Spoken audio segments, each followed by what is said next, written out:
पुंडलीक वरदे हरिविठ्ठल श्री ज्ञानदेव तुकाराम गोपाल कृष्ण भगवान की जय। माऊली ज्ञानेश्वर महाराज की जय। जगद्गुरु तुकाराम महाराज की जय।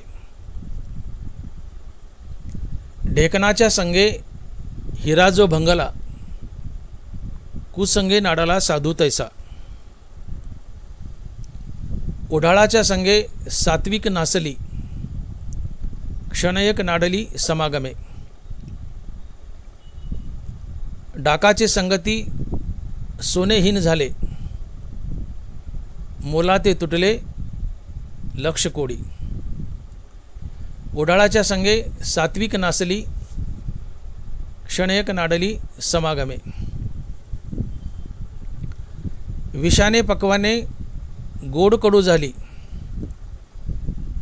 कुसंगाने केली तैसी परी। भावे तुका म्हणे सत्संग हा बरा, भावे तुका म्हणे सत्संग हा बरा, कुसंग हा फेरा 84चा। ओढाळाच्या संगे सात्विक नासली, क्षणयक नाडली समागमे। प्रस्तुत कीर्तनरूपी सेवेसाठी निवडलेला अभंग जगद्गुरु श्री संत तुकाराम महाराज यांचा 5 चरणाचा आणि उपदेशपर व भक्तिपर प्रकरणातील अभंग आहे। तुकोबाराय म्हणतात, ढेकणाच्या संगे हिरा जो भंगला, कुसंगे नाडला साधू तैसा। ढेकणाच्या संगे हिरा जो भंगला, कुसंगे नाडाला साधू तैसा।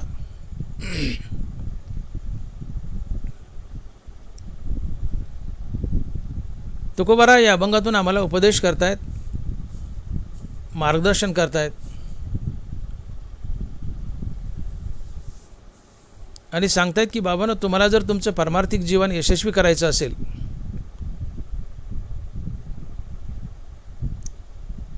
तर सज्जनाची संगती करा, सत्संगती करा।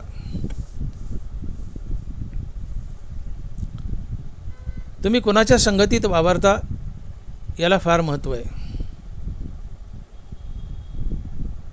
तुमचा परमार्थ सफल व्हावा, तुम्हाला मुक्ती मिळावी, देव भेटावा, तुम्ही संत बनावं असं जर वाटत असेल तर सतसंगतीत वावरा।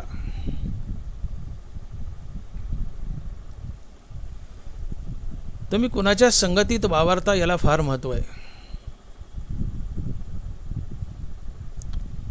महाराज या अभंगातून 4 दृष्टांत देत आहेत।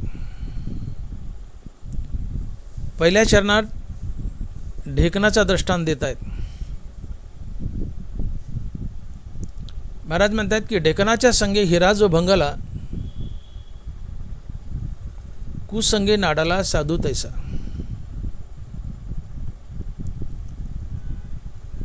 हिरा हा जगातील सर्वात कठीण पदार्थ आहे। हिरा दगडापेक्षा निबर असतो, लोखंडापेक्षा निबर असतो। हिरा जर आयरनीवर मांडला आणि त्यावर घन घातला तर तो हिरा खाली आयरनीत किंवा वर घनात शिरतो पण फुटत नाही। इतका हिरा निबर आणि कठीण असतो। त्याच्यावर घन घातला तर तो घनात शिरेल किंवा खाली आयरनीत शिरेल पण तो फुटायचा नाही। इतका कठीण हिरा। पण हाच हिरा जर ढेकणाच्या संगतीत गेला आणि ढेकण फुटला व ढेकणाचं रक्त जर हिऱ्याला लागलं तर हिरा भंगतो, कुचका होतो, कुचका होतो आणि फुटतो। का? परिणाम संगतीचा, परिणाम संगतीचा। एवढा कठीण हिरा लोखंडी घनानं फुटत नाही. घन घातला तर घनात शिरतो किंवा खाली आयरनीच शिरतो, परंतु फुटत नाही. एवढा कठीण एवढा निबर हिरा जो लोखंडानं फुटत नाही, तोच हिरा ढेकणाच्या संगतीत गेलाय, ढेकण फुटलाय, ढेकणाचं रक्त लागलं हिऱ्याला, हिरा भंगतो, कुचका होतो आणि फुटतो. हा सर्व संगतीचा परिणाम आहे.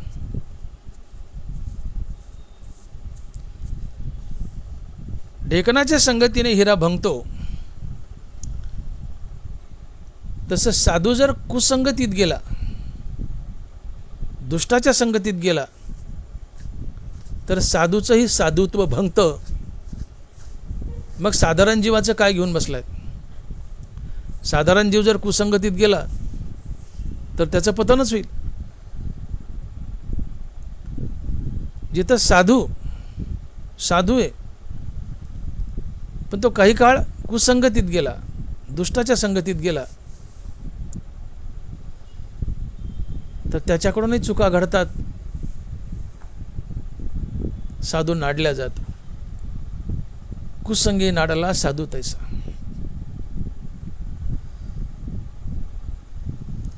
आणि म्हणून साधूसारखा महात्मा जर कुसंगतीत गेला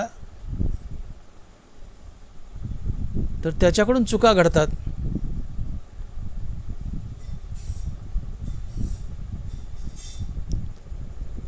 तर साधारण जीवाचं काय घेऊन बसलाय? साधारण जीव कुसंगतीत गेला तर अनंत चुका करतो, वाईट वागतो आणि त्या जीवाचं पतन होतं. आणि मग संगती फार महत्वाची आहे. साधू जर एकसारखा असा डिंगडॉंग डॉल्बीच्या 10 लग्नाला गेला तर तिथलं विकारी वातावरण पाहून साधू बिघडतो, त्याचं साधुत्व भंगतो, त्याची विषयाकडे ओढ वाढते. साधू जर 10 लग्नाला गेला सतत डॉल्बीच्या डिंगडॉंगच्या, साधू विकारी बनू शकतो. परंतु एखादा साधारण मनुष्य जर सलग 10 अंत्ययात्रेला गेला तर तिथलं वैराग्य पाहून असाधू अर्थात साधारण जीव साधू बनू शकतो. हा संगतीचा परिणाम आहे. साधू दुष्टाच्या संगतीत गेलाय, साधू असाधू बनू शकतो. पण तो साधारण जीव सतत 10 अंत्ययात्रेला गेलाय, तिथलं वैराग्य पाहून हा साधारण जीव साधू बनू शकतो, त्याला वैराग्य येऊ शकतो. हा संगतीचा परिणाम आहे. आणि म्हणून अभंगाच्या पहिल्या चरणात तुकोबाराय म्हणतात की ढेकणाच्या संगे हिरा जो भंगला, ढेकणाच्या संगे हिरा जो भंगला, कुसंगे नाडला साधू तैसा. तुम्ही जीवन जगत असताना तुम्ही संसारात असा, परमार्थात असा, संगती महत्वाची. क्षेत्र कोणतंही असो, संगती फार महत्वाची. तुमचं दैनंदिन जीवन सफल व्हावं, परमार्थही सफल व्हावा, देव भेटावा, मुक्ती भेटावी, संतपद मिळावं असं वाटत असेल तर संगती महत्वाची आहे. सदैव सज्जनाच्या संगतीत वावरा, सत्संगतीत वावरा, तुमचं कल्याण होईल, परमार्थ कडीला जाईल. पण तुम्ही कुसंगतीत वावरलात, तुमचं पतन होईल.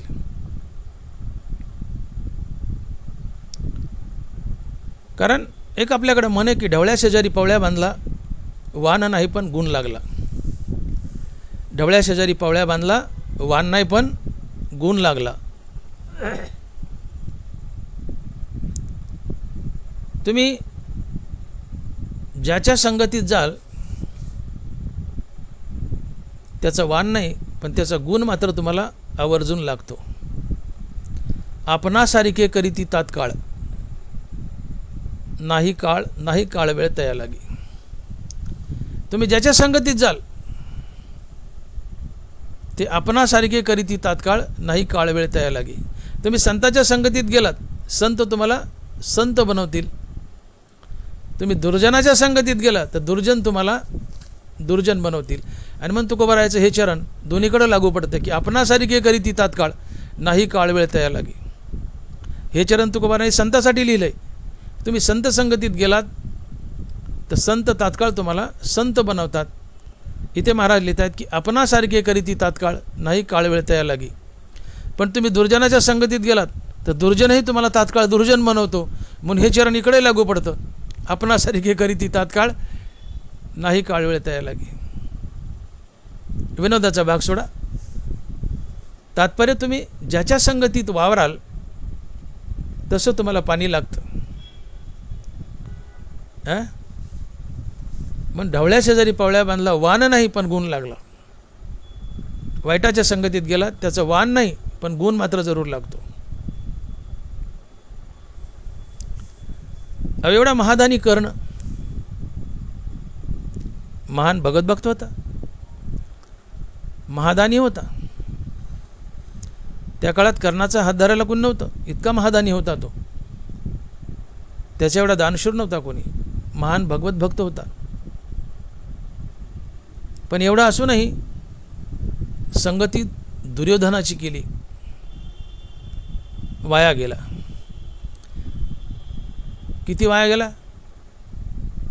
द्रौपदीला म्हणाला की माझ्या मांडीवर येऊन बस, इथपर्यंत त्याचं पतन झालं. एवढा महादानी कर्ण, भगवतभक्त कर्ण, पण द्रौपदीला म्हणतो माझ्या मांडीवर येऊन बस. एकच कारण, संगती दुर्जनाची, संगती दुर्योधनाची. संगती दुर्जनाची, संगती दुर्योधनाची.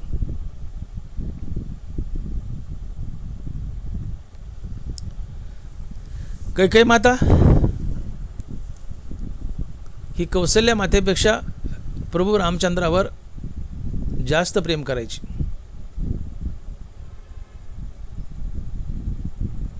सावत्राई होती कैकेयी, पण सखी आई कौसल्या हिच्यापेक्षा कैकेयी रामचंद्रावर जास्त प्रेम करायची. हे वास्तव होतं. आणि प्रभू रामचंद्रालाही कैकेयीचा जास्त लळा होता. एवढी रामचंद्रावर कौसल्यापेक्षा जास्त प्रेम करणारी कैकेयी पण मंथरेच्या संगतीने वाया गेली. माझ्या भरताला गादी आणि रामाला 14 वर्षाचा वनवास. का का वाईट वागली कैकेयी? संगती मंथरेची. तुम्ही खूप सज्जन आहात, पण दुर्जनाच्या संगतीत गेलात तुम्ही दुर्जन बनता. तुकोबाराय लिहितात की बैसता चोरापासी तैसीच होय बुद्धी, पाहताची चिंदी धावे मन. तुम्ही चोराच्या संगतीत गेलात, तुमची चोरासारखी बुद्धी होते. फाटकं चिंदूक दिसलं तर उचलावं असं वाटतं. फाटकं चिंदूक ते उचलावं असं वाटतं. का? संगती चोराची. बैसता चोरापासी तैसीच होय बुद्धी, पाहताची चिंदी धावे मन. चोराच्या संगतीत गेलात चोरासारखं व्हाल. सज्जनाच्या संगतीत गेलात सज्जन व्हाल. संगती महत्वाची. दुष्टाच्या संगतीत गेलात तुम्ही दुष्ट होता. का? तर दुष्टाच्या संगतीत गेलात तर भजनाला भंग पडतो. तुकोबाराय लिहित आहेत की नको दुष्ट संग पडे भजना भंग. नको दुष्ट संग पडे भजना भंग. दुष्टाच्या संगतीत गेलात तर दुष्ट भगवत भजन करत नाही. तुम्ही दुष्टाच्या संगतीत गेलात तर तुम्हीही भगवत भजन करत नाहीत. आणि जो भगवत भजन करत नाही तो पापी असतो, विकारी असतो. ज्ञानोबराय पाप्याची व्याख्या सांगतायत की पापी कोण? माऊली लिहित आहेत नामाशी विन्मुख तो नरपापिया. नामाशी विन्मुख तो नरपापिया. ज्याच्या तोंडात देवाचं नाव नाही तोच पापी. निंब निंबवळ्या मोडून आला तो कावळ्यासी सुकाळू झाला. तैसा भक्तिहीन वाढिंडला दोषाची लागी. भक्तिहीन वाढिंडला दोषाची लागी. ज्यानं भक्तीकडे पाठ फिरवली, ज्याच्या तोंडात देवाचं नाव नाही आहे, त्याचं जगणं फक्त दोष करण्यासाठी, पाप करण्यासाठीच असतं.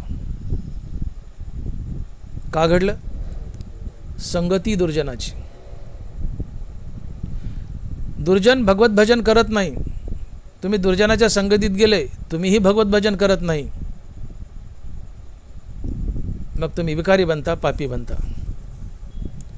आणि म्हणून तुकोबाराय म्हणतात की नको दुष्ट संग पडे भजना भंग. दुष्टाच्या संगतीत गेलात तर भजनाला भंग पडतो. तुमच्याच्यानं भगवंताचं भजन घडत नाही, नामस्मरण घडत नाही. आणि भगवंताचं नामस्मरण घडलं नाही की तुम्ही पाप करता. कारण नामासी विन्मुख तो नर पापिया. का पाप करता? मुखात देवाचं नाव नसेल तर तुम्ही पाप का करता? नरवारा लिहिता त्याचं उत्तर की सत्वाचेनी अंग लगे श्रद्धा मोक्ष फळारी गे ते तर रजतम उगे कापा राहते. मी काय बोललोय? तोंडात देवाचं नाव नाही तर तुम्ही पाप करता. का बरं? तोंडात देवाचं नाही तर तुम्ही पापच का करता? याचं कारण की ज्यावेळेस तुमच्या तोंडात देवाचं नाव नाही त्यावेळेस तुमचा सत्वगुण खाली दबतो. रज आणि तम पेटून उठतात, ते वर येतात. आणि रज आणि तम विकारी असतात, ते तुमच्याकडून पाप करून घेतात आणि तुमचं पतन करतात. सत्वगुण हा चांगला असतो, सज्जन असतो. तो तुम्हाला भगवंताच्या दिशेने नेतो. परंतु तुमच्या जीवनामध्ये सत्वगुण तेवत राहावा असं वाटत असेल तर तुम्हाला सातत्यानं भगवंताचं नामस्मरण करावं लागतं. ज्यावेळेस तुम्ही भगवंताचं नामस्मरण करता त्यावेळेस सत्वगुण उफाळून वर येतो आणि हा सत्वगुण ज्ञानाला हाक मारतो आणि तुम्हाला आत्मज्ञानाची प्राप्ती करून देतो. विपाय वाढे सत्वशुद्ध तेव्हा ज्ञानाशी करी साध. ज्ञानोबा आहे. विपाय वाढे सत्वशुद्ध तेव्हा ज्ञानाशी करी साध. तुम्ही भगवंताचं नाम घेतायत, सत्वगुण उफाळून वर येतो. हा सत्वगुण ज्ञानाला अर्थात आत्मज्ञानाला हाक मारतो, तुम्हाला आत्मज्ञानाची प्राप्ती करून देतो आणि मुक्त करतो. पण तुमच्या मुखातलं नाम थांबलं, तुम्ही भगवंताचं नाम घेत नसाल तर सत्वगुण खाली दबतो. रज आणि तम पेटून उठतात. रज आणि तम पेटून उठतात, या सत्वाला खाली दाबतात. रज आणि तम पेटून उठतात. रजतम विकारी असतात, तुमच्याकडे पाप करून घेतात, तुमचं पतन करून घेतात. हनुमान दानवारा लिहितात की सत्वाचेनी अंग लगे श्रद्धा मोक्ष फळा रिगे परी रजतम उगे कापा राहते. सत्वाचेनी अंगे लगे श्रद्धा मोक्ष फळा रिगे ते तर रजतम उगे कापा राहते. तात्पर्य मुखामध्ये देवाचं नाव असेल तर सत्वगुण तेवत असतो. सत्वगुण आत्मज्ञानाला हाक मारतो आणि तुम्हाला आत्मज्ञानाची प्राप्ती करून देतो, मुक्त करतो. पण मुखात देवाचं नाव नसेल तर सत्वगुण खाली दबतो. रज आणि तम उफाळून वर येतात. रजतम विकारी असतात आणि रजतम तुमच्याकडून पाप करून घेतात आणि तुमचं पतन करतात. आणि म्हणून भगवंताचं नाम मुखात नित्य हवं आहे. संतांनी जागोजाग बजावलंय, जागोजाग बजावलंय.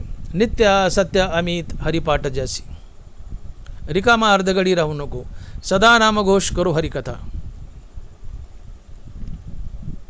हा जो अट्टहास आहे संतांचा जागोजाग की मुखात नाम नित्य असावं. का नित्य असावं? मुखात नाम नित्य असेल तर सत्वगुण तेवत राहतो, सत्वगुण तुम्हाला मुक्ती मिळवून देतो. पण मुखात नाम नसेल तर रजतम पेटून उठतात, सत्वाला खाली दाबतात. रजतम विकारी असतात, ते तुमचं पतन करतात. आणि म्हणून नाम नित्य हवंय. मग नाम नित्य हवंय तर संगती नामधारकाची असावी लागेल. पण संगती दुर्जनाची केली तर दुर्जन नामधारक नसतो. आणि दुर्जन नामधारक नाही, दुर्जनाच्या संगतीत तुम्ही गेला तर तुम्ही देवाचं नाव घेत नाहीत आणि त्यामुळे रजतम पेटून उठतात पाप करून घेतात, तुमचं पतन करतात, नरकाला धाडतात. आणि म्हणून नको दुष्ट संग पडे भजना भंग. दुष्टाच्या संगतीत जाल तर भजनाला भंग पडाल, भजनाला भंग पडेल, रजतम पेटून उठतील, तुम्हाला नरकाला नेतील. आणि म्हणून पदोपदी विचार करावा की मी कुणाच्या संगतीत वावरतोय. संगतीला फार महत्त्व आहे, संगतीला फार महत्त्व आहे. तुम्ही कुणात वावरता हे फार महत्त्वाचं आहे. समाजामध्ये अशी कितीतरी माणसं आहेत की बिचारी चांगली असतात, भली असतात, नोकरी लागली, मोठ्या पदावर आहेत, चांगला पगार उचलत आहेत, माळकरी आहेत, शुद्ध शाकाहारी आहेत, सज्जन घरातून आलेली आहेत. अशी कितीतरी मुलं असतात, माळकरी आहेत, शाकाहारी आहेत, सज्जन घरातून आलेत, पण शहरामध्ये आल्यानंतर सर्व्हिस लागली की दुर्जनाच्या संगतीत जातात किंवा दुर्जन त्यांना आपल्याकडं खेचतात.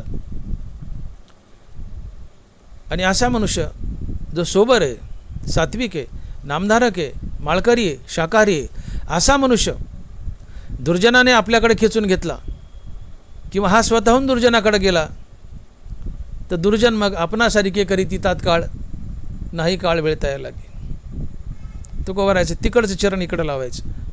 हा सज्जन आहे पण दुर्जनाच्या संगतीत गेला तर दुर्जन त्याला तात्काळ आपल्यासारखं करतो, त्याची माळ काढून टाकतो आणि त्याला धाब्यावर नेतो, दारू पाजतो, मांस खाऊ घालतो, पुढच्या सगळ्या वाईट गोष्टी करायला होतो. बाई बाटली ताटली सगळ्या वाईट कामाकडे झुकवतो. का?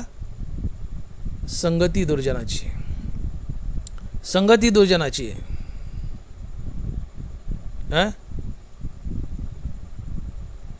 आणि म्हणून जीवन जगत असताना आपण कुणाच्या संगतीत आहोत, आपण कुणात वावरावं याला फार महत्त्व आहे. इवन तुम्ही लग्नाचा कार्यक्रम बघा, आपल्याकडे एक पद्धत पडली, खूप मोठ्या पदावर मनुष्य आहे, खूप मोठा पगार आहे, खूप मोठी जायदाद आहे, गाड्या गोड्या बंगले आहेत, अशी घरं आम्ही शोधतो आपली मुलगी देण्यासाठी. मनुष्य खूप श्रीमंत आहे, मोठ्या पदावर आहे, मोठी जायदाद आहे, मोठी आसामी, पण त्या मुलाचे मित्र अतिशय दुर्जन आहेत. मुलगा कुसंगतीत वावरतो, श्रीमंत आहे पण मुलगा कुसंगतीत वावरतो. अशा मुलाला मुलगी दिली तर तुमच्या मुलीचं वाटोळच होणार, वाटोळच होणार. म्हणून आपली मुलगी देताना हमेशा तपासून पहा की मुलाचे मित्र कसे आहेत. मुलाचं शिक्षण, मुलाची डिग्री, मुलाचा पगार नंतर तपासा, आधी मुलाचे मित्र तपासा. आधी मुलाचे मित्र पहा, ज्याला मुलगी द्यायची त्या मुलाचे मित्र पहा, त्याचे मित्र कसे आहेत. त्याचे मित्र जर दुर्जन असतील तर हाही दुर्जनच असतो. अशा दुर्जनाला मुलगी दिली तर तुमच्या मुलीचं वाटोळच होणार. आणि म्हणून मुलगी देताना मुलाची जायदाद पुन्हा तपासा, पण मुलाचे मित्र आधी तपासा. तो कुणाच्या संगतीत वावरतो हे फार महत्त्वाचं आहे. भले पैशावाला आहे पण दुर्जनाच्या संगतीत आहे, तो दुर्जनच आहे आणि दुर्जन तुमच्या मुलीचं वाटोळच करणार.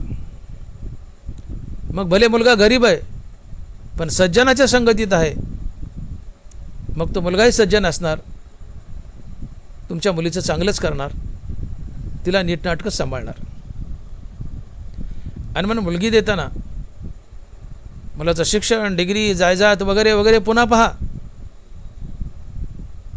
आधी मुलाची संगती पहा, मुलाचे मित्र पहा, मुलाच्या बापाचेही मित्र पहा. मुलगा आणि मुलाच्या बापाचे मित्र तपासा. यावरून माणसाचं खानदान कळतं. मुलगा आणि मुलाचा बाप सज्जनाच्या संगतीत वावरत असेल, घर खानदानी आहे. मुलगा आणि मुलाचा बाप दुर्जनाच्या संगतीत वावरत असेल, वाईट घर आहे. अशा घरात मुलगी देऊ नका, मुलीचं वाटोळच होईल. ज्याला मुलगी द्यायची त्याचे मित्र तपासा, ते सज्जन आहेत का दुर्जन आहेत.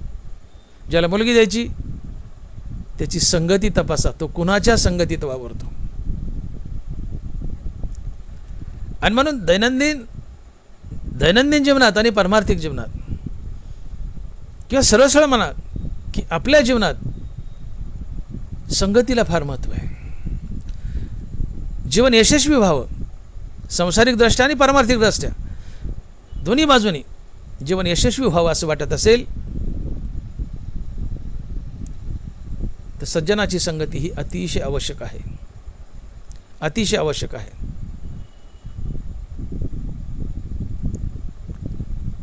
आणि हीच गोष्ट तुकोबा अभंगाच्या पहिल्या चरणात सांगतायत की ढेकणाच्या संगे हिरा जो बंगला, कुसंगे नाडाला साधू तैसा.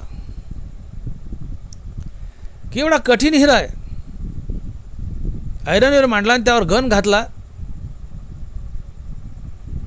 तर तो हिरा घनात शिरेल किंवा ऐरणीत शिरेल पण फुटणार नाही.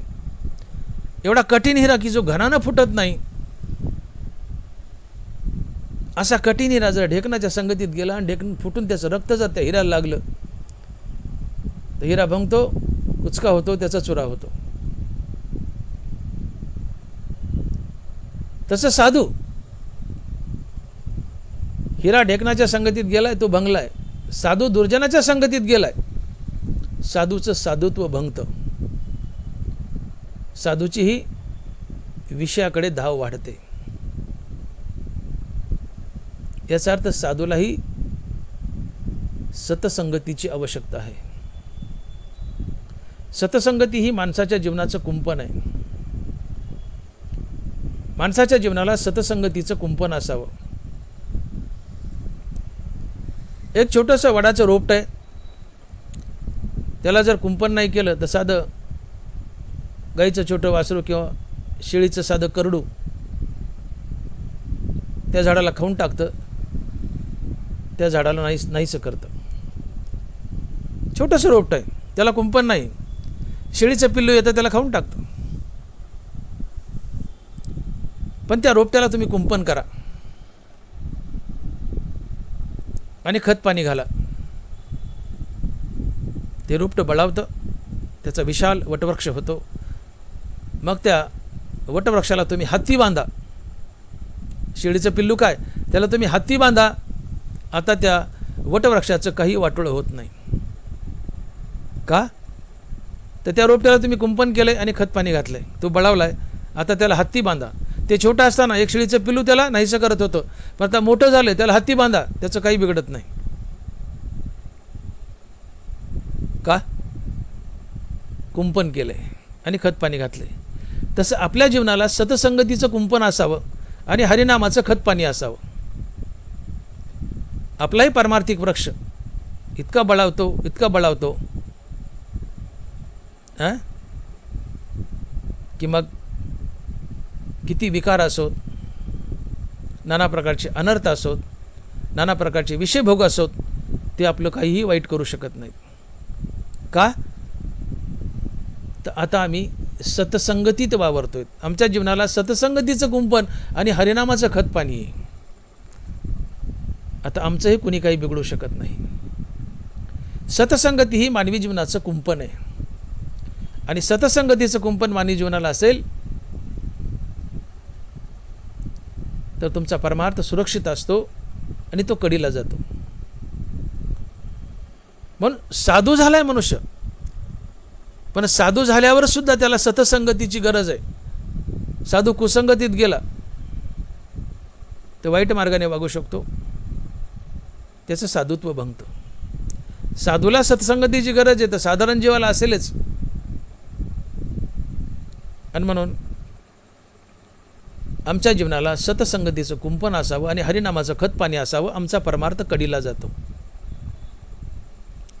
म्हणून तुकोबा इथं पहिला दृष्टांत देत आहेत की ढेकण एवढा हिरा एवढा कठीण आहे, लोखंडी घणानं फुटत नाही. हिरा एवढा कठीण आहे, लोखंडी घणानं फुटत नाही. पण एवढा कठीण हिरा जर ढेकणाच्या संगतीत गेला, ढेकून फुटला आणि त्याचं रक्त हिऱ्याला लागलं तर हिरा भंगतो, कुचका होतो, फुटका होतो. डेकणाच्या संगतीने हिरा भंगलाय, तसं साधूसुद्धा कुसंगतीने भंगतो, नाडल्या जातो, त्याची अधोगती होऊ शकते. मग साधारण जीवाचं काय घेऊन बसलात? याचा अर्थ साधूलाही सत्संगती हवी, अन्यथा साधुत्व भंगतं. तसं तुम्हा साधारण जीवालाही सतसंगतीचं कुंपण हवं आहे, अन्यथा आमच्या हातून पापं घडतात, आमचं पतन होतं. म्हणून सदैव सतसंगतीत वापरा, सदैव सतसंगतीत वावरा, सतसंगतीत या, सज्जनाच्या संगतीत या.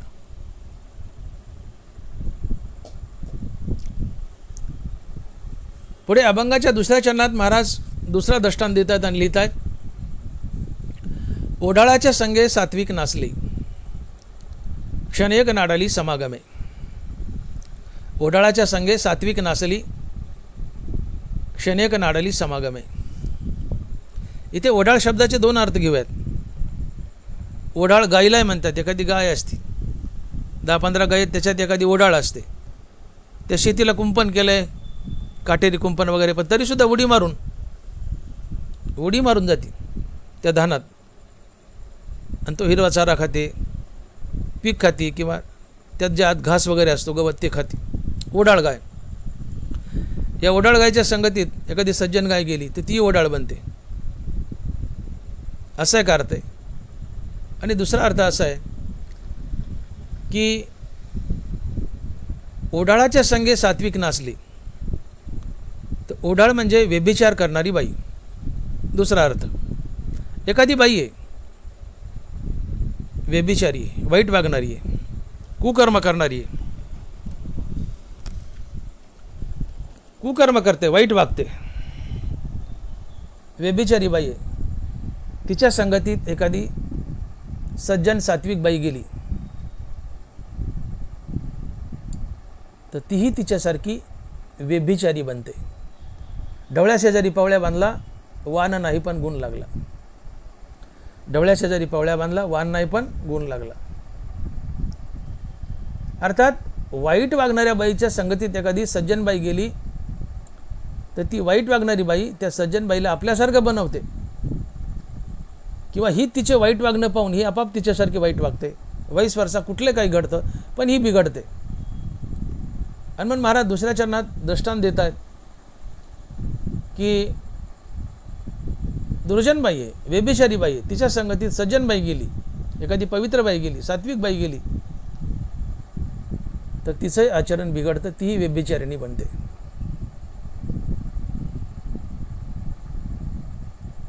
तसं तुम्ही दुर्जनाच्या संगतीत गेलात तर तुम्ही दुर्जन बनता, कुकर्म करता, तुमचं पतन होतं, देव दुरावतो.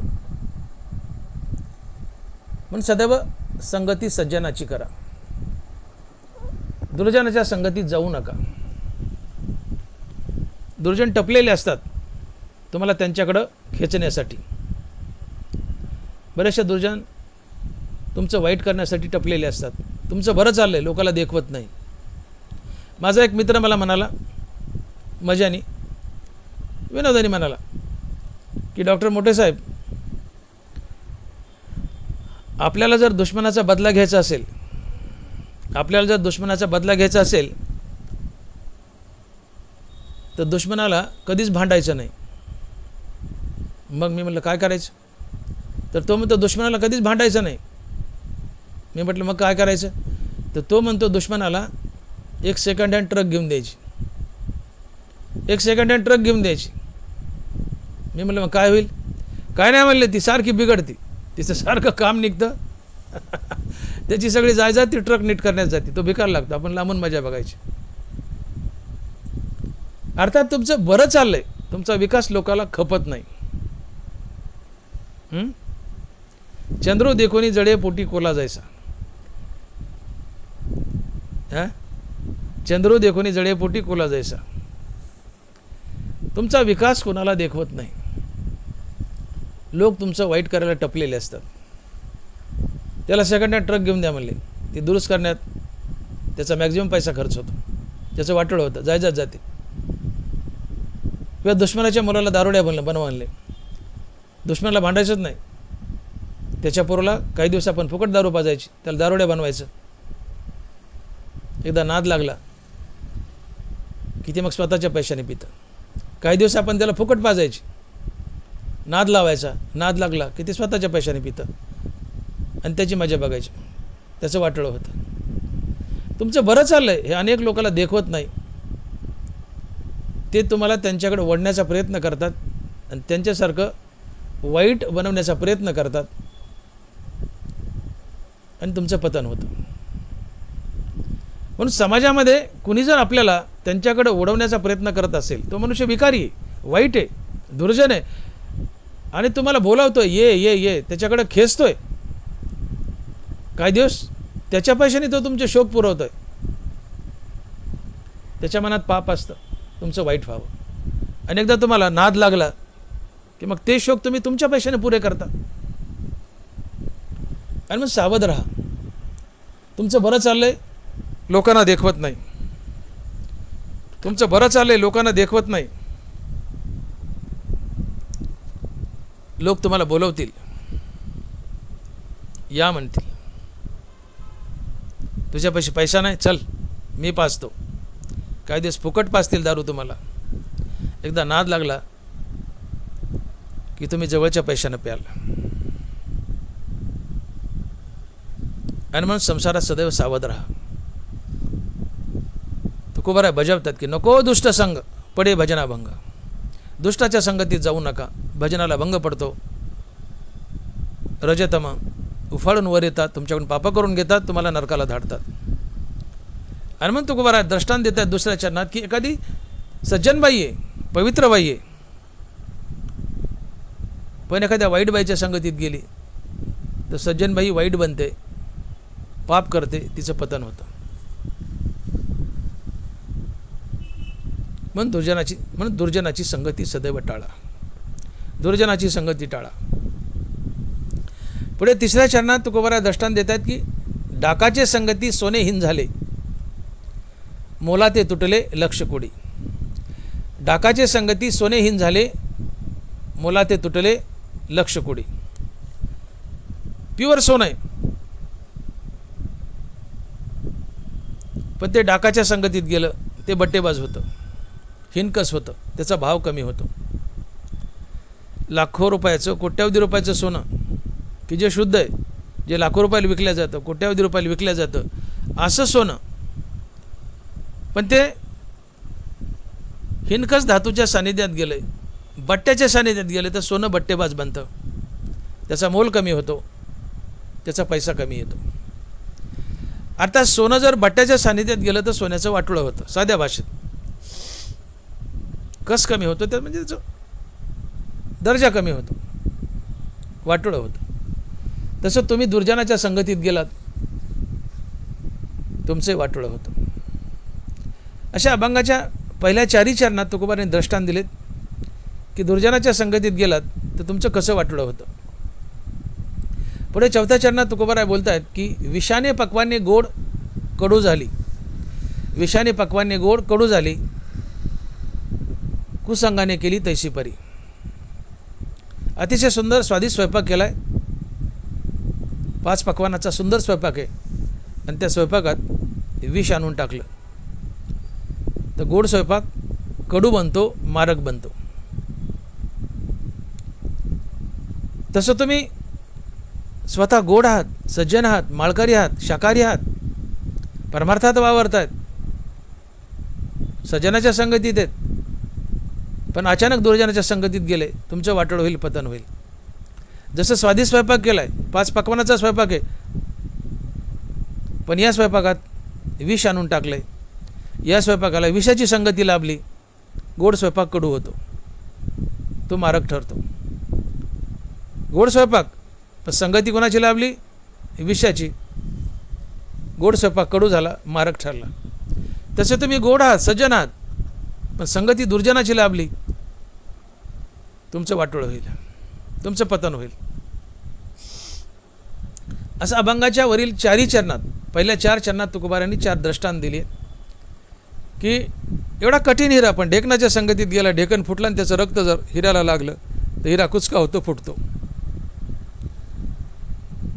एखादी सज्जन बाई आहे पण दुर्जन बाईच्या संगतीत गेली, व्यभिचार करणाऱ्या बाईच्या संगतीत गेली, ती सज्जनबाई बिघडते, ती व्यभिचार करते. सोनं शुद्ध आहे पण बट्ट्याच्या संगतीत गेलं, शुद्ध सोनं बट्टेबाज बनतं. गोड स्वादिष्ट स्वयंपाक आहे पण विषाच्या संगतीत गेला, कडू बनतो, मारक बनतो. तसे तुम्ही चांगले आहेत, सज्जन आहेत, सात्विक आहेत, शाकाहारी आहेत, माळकरी आहेत, you are a good person, तुम्ही चांगले आहेत, पण दुर्जनाच्या संगतीत गेले, तुमचं पतन होतं. दुर्जन तात्काळ तुम्हाला त्याच्यासारखा बनवतो. त्याचा वाण नाही पण त्याचा गुण लागतो. दुर्जन विकारी असतो, कुकर्म करतो, पाप करतो, आणि तो दुर्जन तुमच्याकडून एक कुकर्म आणि पाप करून घेतो. शेवटी या कुकर्मानं पापानं तुमचं पतन होतं. याला आपण म्हणतो की डवळ्या शेजारी पवळ्या बांधला, वाण नाही पण गुण लागला. म्हणून मायबापानं नेहमी तपासावं की आपली मुलं कुणाच्या संगतीत वावरतात. आजकाल मोठी गंमत झाली आहे, नवरा बायको दोघं नोकरीला असतात, नवऱ्याला वेळ नाही, बायकोला वेळ नाही. दोघं सकाळी 7 वाजता घराच्या बाहेर पडतात, अपडाऊन करत असतात बाहेरगावी. सकाळीच गाडी पकडायची असते बसस्टँडला जाऊन, किंवा स्वतःचं वाहन असो काही असो, सकाळी सकाळी घराच्या बाहेर पडतात, संध्याकाळी घरी येतात. नवरा बायको दोघंही घराच्या बाहेर, घरी फक्त मुलं. मग त्या मुलाचे कसले मित्र घरी येतात किंवा हा कसल्या मित्रात जाऊन वावरतो याचा आईवडिलांना काही पत्ता नसतो. गडीवर नवरा बायकोचा डबल पगार मिळतो, आनंद आहे तुम्हाला, पण मुलांकडे दुर्लक्ष होतं. म्हणून दोघंही नोकरी करत असाल, मर्जी तुमची, पण ही नोकरी करत करत आपल्या मुलाकडे लक्ष द्या. पण दिल्या जात नाही, दोघे नोकरीला बाहेर पडतात, तर लक्ष देणार कोण? घरी आई किंवा सासू असते, ती म्हातारी असते, मुलं त्या म्हाताऱ्या बायकाचं ऐकत नाही, आलो आजी म्हणतात, निघून जातात. आणि मग मुलगा कुणासोबत फिरतो, कुणात वावरतो, काय करतो, काय खातो, काय पितो याचा आईवडिलांना काही पत्ता नसतो. आणि एकदा ते मोठे झाले 10वी 11वी 12वी की ते बळावतात, बळावले की आईवडिलावर डाफरतात, माघारी बोलतात, ते भीत नाहीत मग आईवडिलाला, आणि ते कायमची कुसंगतीत जातात. आणि म्हणून आई सहसा घरी असावी, नवऱ्यानं कमावं, आईने घर सांभाळावं, मुलाबाळाकडे लक्ष द्यावं. ज्या आया घरी असतात, मुलगा बाहेर गेला, आई टोकते, कुठं गेला होता रे, कुठे गेला होता रे, उशीर का झाला? मुलगाही घाबरतो, नको रे बुवा, आई रागावते, आई टोकते, पटकन घरी येतो. त्याचा एखादा मित्र घरी आला, आई परीक्षा करते, कसा आहे, काय आहे, कसा बसतो, कसा उठतो, कसा वागतो, आईच्या निदर्शनास येतं. आणि आई त्या मुलाला सुधरवते. मित्र वाईट असेल तर आई सांगते, ते वाईट पोरग आहे, त्याच्या संगतीत राहू नको. चांगला असेल तर ठीक आहे बाबा, चांगला आहे, कर मैत्री. आई टोकते, पण आईच घरी नाही आहे तर टोकल कोण? बापही बाहेर, आई बाहेर. मुलं कोणाच्या संगतीत वावरतात, काय करतात, काय खातात, काय पितात, आईवडिला काही माहीत नसतं, मुलं वायाला जातात. मुलं दुर्जनाच्या संगतीत जातात, वाह्यात बनतात, टुकार बनतात, आणि दुर्जनाच्या संगतीत गेलं की त्याचे गुण लागतात, मुलं कुकर्म करतात, पतन होतं. आणि मग हीच गोष्ट तुकोबाराय समजून सांगतायत की जीवनाचं यश हे सतसंगतीत लपलंय. तुम्हाला जीवनात यश हवंय, संसारात यश हवंय, परमार्थात यश हवंय, क्षेत्र कोणतंही असो, संसारिक असो, परमार्थिक असो, त्यात यश हवंय, तर संगती फार महत्त्वाची, संगती महत्त्वाची. आणि म्हणून संगती ही सदैव सज्जनाची करा, चुकू नका. मोठा माणूस असो, लहान मुलगा असो, पुरुष असो, स्त्री असो, तुम्ही कुणाच्या संगतीत वावरता याला फार महत्त्व आहे. चुकूनही दुर्जनाच्या संगतीत जाऊ नका, सदैव सज्जनाची संगती करा. आणि दुर्जनाच्या संगतीत गेलात तर काय तोटा होतो आणि सज्जनाची संगती केली तर काय फायदा होतो हे तुकोबाराय अभंगाच्या 5व्या चरणात सांगतात. आणि महाराज लिहित आहेत की भावे तुका म्हणे सत्संग हा बरा, भावे तुका म्हणे सत्संग हा बरा, कुसंग हा फेरा 84चा. भावे तुका म्हणे सत्संग हा बरा, कुसंग हा फेरा 84चा.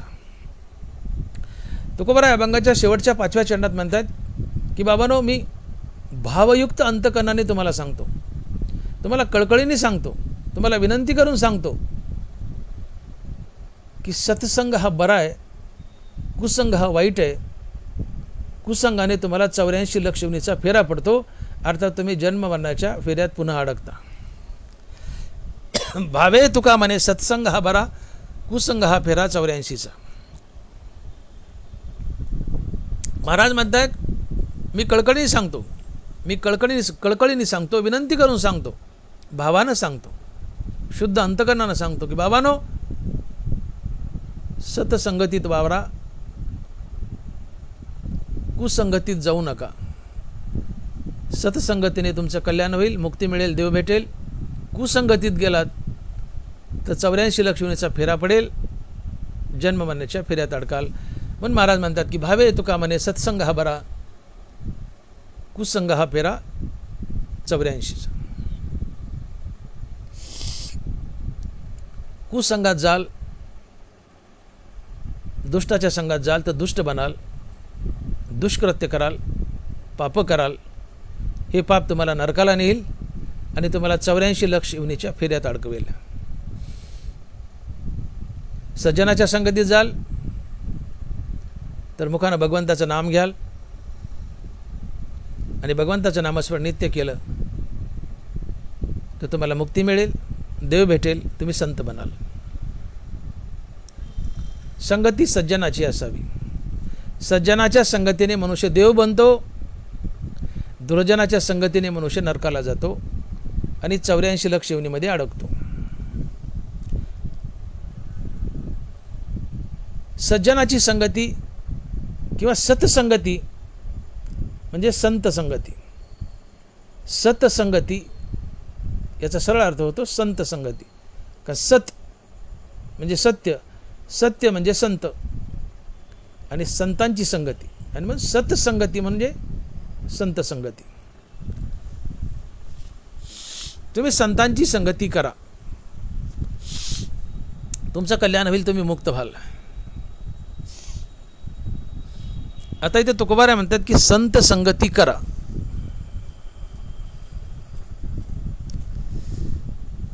तर संत संगती करायला संत इतके सोपेत का भेटायला? या जगात सगळ्यात दुर्मिळ जर काय असेल तर संताची भेट. ज्ञानोबाराय तुकोबाराय दोघंही लिहित आहेत. तो महात्मा धनुर्धरा दुर्लभो अति. ज्ञानोबाराय म्हणतात तो महात्मा धनुर्धरा दुर्लभो अति. तुकोबाराय लिहित आहेत की बहु अवघड आहे संत भेटी. तुकोबाराय म्हणतात बहु अवघड आहे संत भेटी. ज्ञानोबाराय लिहित आहेत तो महात्मा धनुर्धरा दुर्लभो अति. अर्थात संताची भेट ही अतिशय अवघड आहे. शेकडो वर्षात एखादा संत होतो. संत कुणाला म्हणतात की ज्याच्याजवळ विवेक वैराग्य आहे, श्रीगुरूच्या कृपेने ज्याला आत्मज्ञान झाले, जो मुक्त आहे, जो मुक्तीवर भजनयुक्त आहे,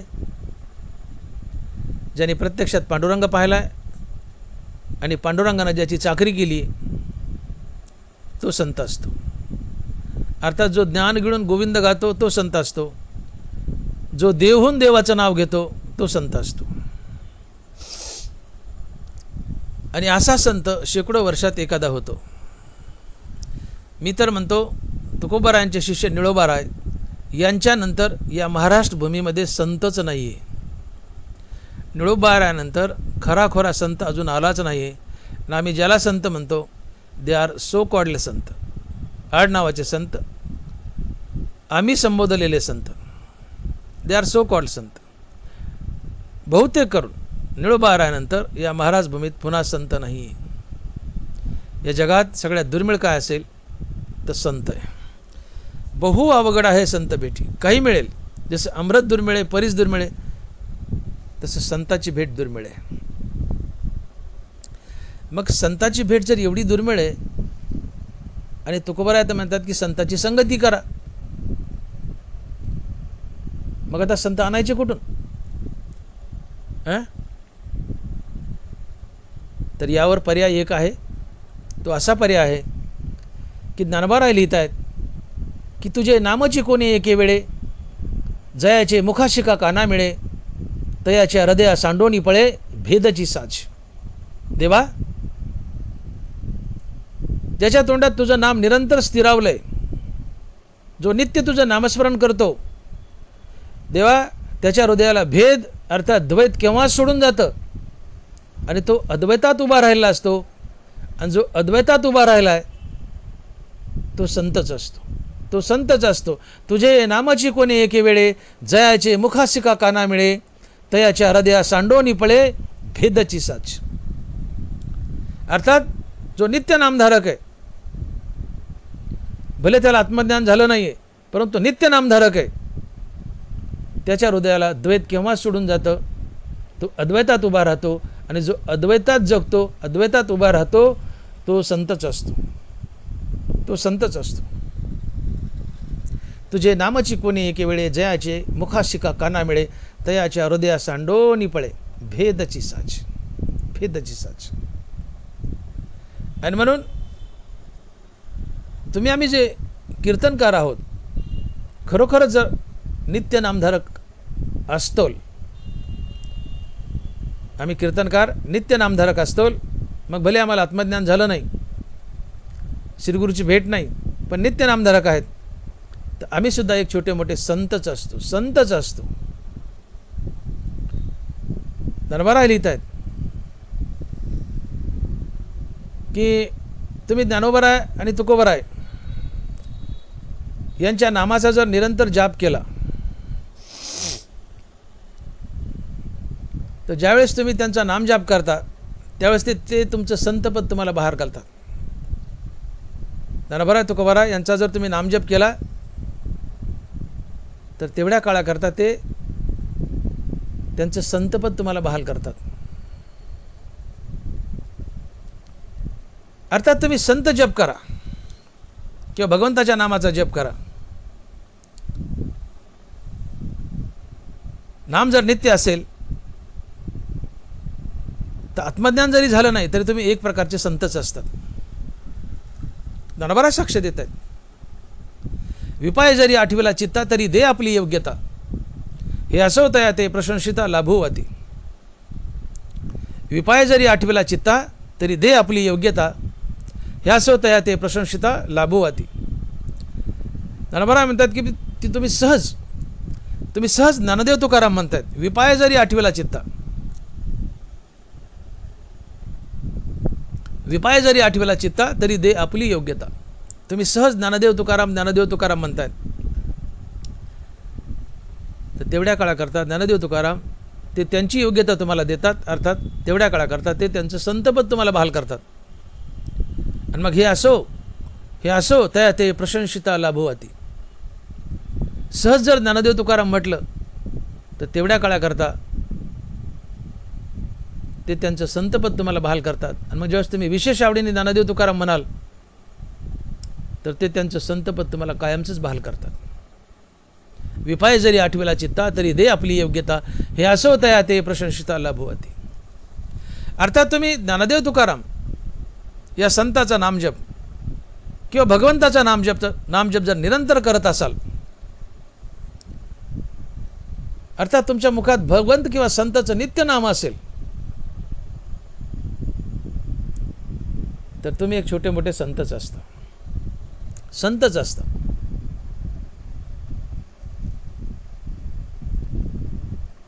तुकोबाराय बोलतात की सर्व काळ नामचिंतन मानसी, समाधान मनासी समाधी हे.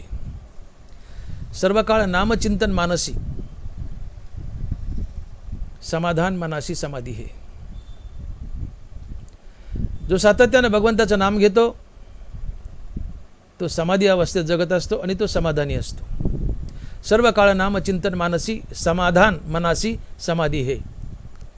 नित्य भगवंताचं नाम मुखात आहे असा मनुष्य समाधी अवस्थेत जगत असतो आणि तो समाधानी असतो. समाधान ही ज्ञानोत्तर अवस्था आहे. समाधान ही ज्ञानोत्तर अवस्था आहे. दरबारा लिहितात, गुरु ते ज्ञान, ज्ञानी आत्मदर्शन, दर्शनी समाधानाती जैसे. जिथं गुरु आहे तिथं ज्ञान आहे, आणि जिथं ज्ञान आहे तिथं आत्मदर्शन आहे, आणि जिथं आत्मदर्शन आहे तिथं समाधान आहे. गुरु ते ज्ञान, ज्ञानी आत्मदर्शन, दर्शनी समाधानाती जैसे. मग गुरु आहे तिथं ज्ञान आहे, ज्ञान आहे तिथं आत्मदर्शन आहे, आत्मदर्शन म्हणजे मुक्ती आहे, आणि जिथं मुक्ती आहे तिथं समाधान आहे. अर्थात संत हे समाधानी असतात. फक्त संतच समाधानी असतो, इतर कोणी नाही. ज्याला आत्मज्ञान झाले, जो संत आहे, फक्त तो समाधानी असतो. मग तुकोबारा लिहितात की सर्व काळ नामचिंतन मानसी, समाधान मनासी समाधी हे. मग ज्याच्या मुखात निरंतर नाम आहे तो समाधी अवस्थेत जगतो, समाधानी असतो. म्हणजे एक संतच असतो. आत्मज्ञान झालं नाही तरी एक संतच असतो. आणि म्हणून मला तुम्हाला इथं आणायचं आहे की भले तुम्ही आम्हाला आत्मज्ञान अजून झालं नाही, श्रीगुरूची भेट नाही आहे, पण आम्ही नित्य नामधारक आहोत. आम्ही एक संतच असतो. आम्ही नित्य नामधारक आहोत. आम्ही एक छोटे मोठे संतच असतो. आणि म्हणून नामाची आवडी तोची जाना देव. नामाची आवडी तोची जाना देव. ज्याला नामाची आवड आहे तो साक्षात देव आहे. आणि नामाची आवड कोणाला असते? नामाची आवड कधी निर्माण होते? तुकोबारा लिहित आहेत की संत चरण रज लागता सहज, वासनेचे बीज जळूनी जाय, मग राम नामे उपजे आवडी, सुख घडोघडी वाढू लागे. संत चरण रज लागता सहज, वासनेचे बीज जळूनी जाय. तुमच्या अंगाला संतांच्या पायाची धूळ लागली, कारण काही असो, तुमची वासना जळाली. संतांच्या पायाची धूळ लागली, तुमची वासना जळते. भगवंताच्या नामानेही वासना जळते. कारण काही असो, तुमची वासना जळाली. वासना म्हणजे बळावलेली इच्छा. वासना जळाली म्हणजे इच्छा जळाल्या. इच्छा जळाल्या म्हणजे तुम्ही निरीच्छ झाले. निरीच्छ झाले म्हणजे विरक्त झाले. अर्थात वासना जळणे म्हणजे जीवनात वैराग्य येणे. मग तुमची वासना जळाली म्हणजे तुम्ही विरक्त झालेत. आणि विरक्त झाले अर्थात जीवनात वैराग्य आलं तर आणि तरच तुम्हाला रामनामाची खरी आवड निर्माण होते, अन्यथा नाही. वासनेचे बीज जळूनी जाय, मग रामनामे उपजे आवडी. वासना जळाली अर्थात जीवनात वैराग्य आलं, मगच रामनामाची खरी आवड निर्माण होते, अन्यथा नाही. मग नामाची आवडी तोची जाना देव. ज्याला नामाची आवड आहे याचा अर्थ त्याच्या जीवनात वैराग्य आले. वैराग्य आले म्हणून तर नामाची आवड आहे ना. आणि मग नामाची आवडी तोची जाना देव. आता ज्याला नामाची आवड आहे त्याच्या जीवनात वैराग्य आहे, आणि ज्याच्या जीवनात वैराग्य आहे तो संतच असतो, तो महात्मा असतो. आणि म्हणून ज्याला नामाची आवड आहे तो विरक्त असतो, किंवा जो विरक्त आहे त्यालाच नामाची आवड असते. आणि असा विरक्त पुरुष हा संत असतो, महात्मा असतो, देव असतो. आणि म्हणून समाजामध्ये आम्ही असंख्य कीर्तनकार आहोत, आणि खरोखर आम्हाला नामाची आवड आहे. आमच्या मुखात नित्य नाम आहे. जो आवडीनं भगवंताचं नित्य नामस्मरण करतो असा कीर्तनकार एक छोटा मोठा संतच असतो, जरी त्याला आत्मज्ञान झालं नाही तरीही. आणि म्हणून समाजामध्ये संत अतिशय दुर्मिळ आहेत. बहु अवघड आहे संत भेटी, तो महात्मा धनुर्धरा दुर्लभ होते. मग जरी संत अतिशय दुर्मिळ असले तरी अशा कीर्तनकाराच्या सानिध्यात जाणं म्हणजे सतसंगतीच होय, संत संगच होय. मुद्दा असा आहे की संत समाजामध्ये भेटणं फार अवघड आहे. ज्ञानोबा तुकोबारासारखे बहु अवघड आहे संत भेटी. संताची भेट अतिशय अवघड आहे. संत अतिशय दुर्मिळ आहेत. मग आम्ही कीर्तनकार प्रवचनकार जर नित्य नामधारक असतोल तर आमच्या हृदयाला द्वैत केव्हा सोडून जातं. आम्ही अद्वैतात उभे राहतो, आणि आम्ही सुद्धा एक छोटे मोठे संतच असतो, जरी आम्हाला आत्मज्ञान झालं नाही तरीही. आणि म्हणून जे कीर्तनकार प्रवचनकार नित्य नामधारक आहेत अशांच्या सानिध्यात जाणं ही सुद्धा सत्संगतीच आहे किंवा संत संगच आहे. आणि म्हणून कीर्तनात या, प्रवचनात या, हरिभजनात या आणि सत्संगतीत वावरा. सत्संगतीत वावरल्यानं काय होईल तर तुम्हाला त्या संतांचा अर्थात कीर्तनकाराचा गुण लागेल. कीर्तनकार नामधारक असतो, तुम्ही नामधारक बनाल. तुम्ही नामधारक बनाल, नामाने तुमच्या जीवनात हळूहळू सगळी प्रगती होईल. नामाने विवेक येईल, वैराग्य येईल, देव भेटेल. नामे होय जे विरक्त, नामे निर्मळ होय चित्त, नामे साधे गुणातीत, नामे निर्मुक्त भवपाश. तुम्ही कीर्तनकाराच्या संगतीत गेले, तो नाम घेतो, तुम्ही नाम घ्याल. नामानं जीवनात काय काय आले? नामे होय जे विरक्त, नामे निर्मळ होय चित्त, नामे साधे गुणातीत, नामे निर्मुक्त भवपाश. मुखात नाम आले, जीवनात विवेक वैराग्य आले. तुमचं चित्त निर्मळ झालं आहे, तुमच्या जीवनात गुणातीत अवस्था आली, तुम्ही मुक्त झाले. एका हरिनामानं तुम्हाला भगवंताची प्राप्ती करून दिली, मुक्त केलं. हा सत्संगतीचा फायदा आहे. पण भले खरे संत जरी दुर्मिळ असले तर सध्याचे कीर्तनकार, प्रवचनकार हे सुद्धा एक छोटे मोठे संतच आहेत, जर ते नित्य नामधारक असतील तर. आणि मग अशा कीर्तनकार, प्रवचनकाराच्या संगतीत येणं, त्यांच्यासोबत हरिनाम घेणं, हरिकथा ऐकणं हा सत्संगच आहे, ही संत संगतीच आहे. आणि अशा संत संगतीने तुमच्या मुखात नाम येईल आणि तुम्हाला भगवंताची प्राप्ती होईल. आणि म्हणून तुकोबाराय म्हणतात की भावे तुका म्हणे सत्संग हा बरा, कुसंग हा फेरा 84चा. भावे तुका म्हणे सत्संग हा बरा, कुसंग हा फेरा 84चा. सत्संगात या, हरिभजनात या, हरिकीर्तनात या, प्रवचनकार, कीर्तनकार यांच्या सान्निध्यात वावरा, नामधारकाच्या सान्निध्यात वावरा, संतांच्या संगतीत वावरा. संतांच्या संगतीनं काय फायदा होतो? अहो, ज्ञानोबाराय ज्या पैशाच्या खांबाला टेकून बसले आणि पैशाच्या खांबाला टेकून बसून ज्ञानेश्वरी लिहिली. ज्ञानोबारायच्या संगतीनं पैशाचा खांब देव बनला, पैशाच्या खांबाचं मंदिर आहे आज. हा सतसंगतीचा परिणाम आहे. ज्ञानोबाराय ज्या खांबाला टेकून बसले आणि ज्ञानेश्वरी लिहिली, तो पैशाचा खांब. ज्ञानोबारायच्या सतसंगतीने तो खांब देव बनला, आज पैशाच्या खांबाचं मंदिर आहे. हा सतसंगतीचा परिणाम आहे. जो रेडा ज्ञानोबारायच्या संगतीत आला तो रेडा संत बनला, रेडा देव बनला. आज आळे फाट्याला त्या रेड्याचं मंदिर आहे. ज्ञानोबारायच्या भिंतीवर बसले, ज्या भिंतीला ज्ञानोबारायची सत्संगती लाभली त्या भिंतीचं आज आळंदीत मंदिर आहे. हा सतसंगतीचा, संत संगतीचा परिणाम असतो. तुम्ही संतांच्या संगतीत गेले की तुम्ही संत झालेच. संतांची संगती किती वेळ हवी आहे? वर्ष, महिना, दिवस, तास, मिनिट गरज नाही हो. 1 सेकंद पुरी संताची 1 सेकंदाची सत्संगती लाभली तरी पुरे. तुकोबाराय म्हणतात निमिषार्ध संत संगती, निमिषार्ध संत संगती जोडे वैकुंठ कल्पांती. निमिषार्ध संत संगती जोडे वैकुंठ कल्पांती. ज्ञानोबाराय, तुकोबाराय अशा महासंताची निमिषार्ध 1 सेकंद जरी सत्संगती लाभली तर तुमच्या जीवनाचा उद्धार होतो, तुम्हाला वैकुंठ मिळतं, मुक्ती मिळते, तुम्ही संतही बनता. आणि म्हणून शेण जमिनीवर पडलं तर ते माती घेऊन उठतं. शेण जमिनीवर पडलं तर ते माती घेऊन उठतं. तुम्ही वारकऱ्यात पडले तर हरिनाम घेऊन उठाल, हरिनाम घेऊन उठाल आणि जीवनाचा उद्धार कराल. आणि म्हणून वारकऱ्यात या, सतसंगतीत या, अर्थात संत संगतीत या, तुमचं कल्याण होईल, तुमचं कल्याण होईल. आणि म्हणून सदैव सतसंगतीत वावरा.